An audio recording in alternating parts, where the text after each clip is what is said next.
Dans le cas des élections d'août 2023 au Gabon, le plan de la rédaction de l'AMTIC était simple. Vous dressez une liste des favoris, des outsiders et des tocards. Il aurait s'agi pour nous d'évaluer le profil de ces candidats et se mettre à votre appréciation et peut-être, qui sait, augmenter votre choix. Seulement, les rebondissements autour de ces élections, notamment les présidentielles, ont changé nos plans. Et comme malheureusement ou heureusement, on ne peut parler de rebondissements dans la politique gabonaise sans parler de Makanga Moussavou, voici ici le portrait de cet ancien idylle de la ville de Mouila, avec cette interrogation: à quoi joue Makanga Moussavou?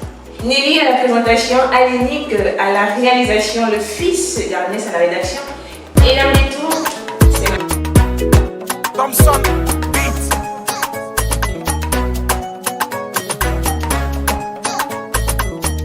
Né le 8 avril 1952 à Mouila, Pierre Claver Makanga Moussavou est un brillant intellectuel gabonais qui a, comme on dit chez nous, fait l'école.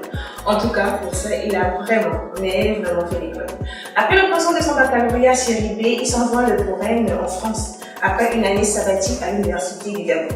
Il obtiendra une licence et une maîtrise en administration économique, ainsi qu'une licence d'histoire. Après l'Université de Rennes, il entre à la prestigieuse Université de la Sorbonne, où il suit des enseignements en relations économiques internationales. Après quoi, il va rentrer au Gabon et sera nommé conseiller économique et financier adjoint à la présidence de la République gabonaise, après avoir subséquemment occupé les fonctions de chargé d'études et directeur d'études à l'ancienne Caisse autonome d'amortissement.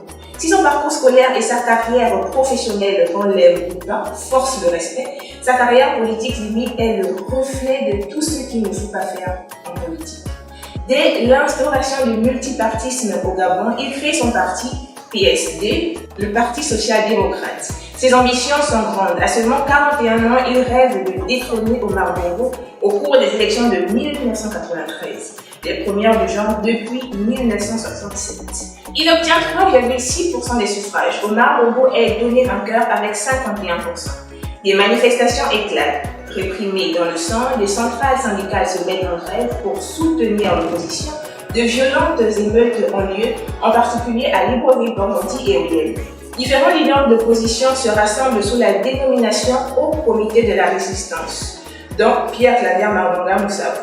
Des négociations sont entamées entre ce comité et les partisans d'Omar Bongo, des négociations qui aboutissent aux accords de Paris d'octobre 1994. Pierre Claver Makanga Moussavou y appose sa signature pour le Parti social-démocrate PST. Après les accords de Paris, Makanga Moussavou entre au gouvernement comme ministre d'État chargé de la planification.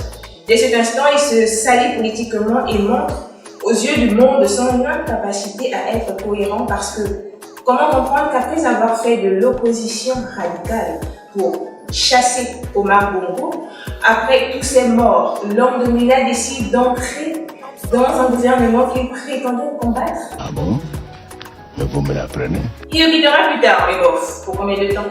En 1998, il est encore candidat et encore battu et entrera encore au gouvernement d'ouverture pour une sortie de crise proposée par Omar Bongo. De 2002 à 2008, il occupe plusieurs postes ministériels en tant qu'opposant alimentaire, je voulais dire politique. Désolé. En 2009, il est encore candidat à l'élection présidentielle contre le fils de Omar Bongo, Ali Bongo. Il obtient 0,76%. En 2016, rebelote, il obtient cette fois-ci 0,32% des voix. Il aura réussi l'exploit de faire moins que Ben Bamba, c'est dire. Ce qu'il faut aussi noter, c'est qu'en 2016, Makanga Moussavou refuse de s'aligner derrière les candidats d'opposition qui avaient décidé de soutenir Jean-Claude. Après avoir perdu les élections comme à son habitude, j'ai envie de dire, il est nommé vice-président de la République. En fait, lui, son schéma est tellement connu d'avance. Élection, défaite, nomination. Le tout en maîtrisant parfaitement le génie de l'incohérence. Par exemple, pendant sa vice-présidence, le président de la République a été frappé par un AVC. Makanga Moussavou est même devenu le premier pour nous à tenir un conseil des ministres.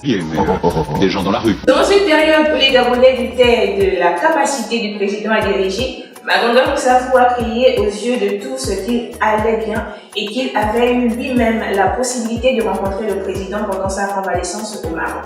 Aller par Monts et Vaux, proclamez la bonne nouvelle et dites aux populations que le président se porte bien.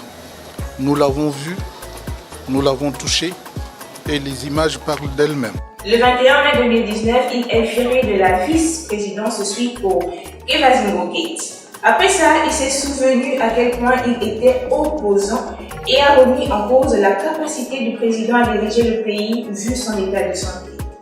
Le même qui disait hier que le président allait bien, non mais... Des gens dans Là, pour 2023, il est candidat pour la 5e fois à une élection présidentielle. Au vu des éléments cités plus haut, faut-il s'attendre au même canevas? J'ai envie de dire oui sans me tromper, mais à quoi joue Maganda Moussabou? C'est sur cette question que je vous dis, take care.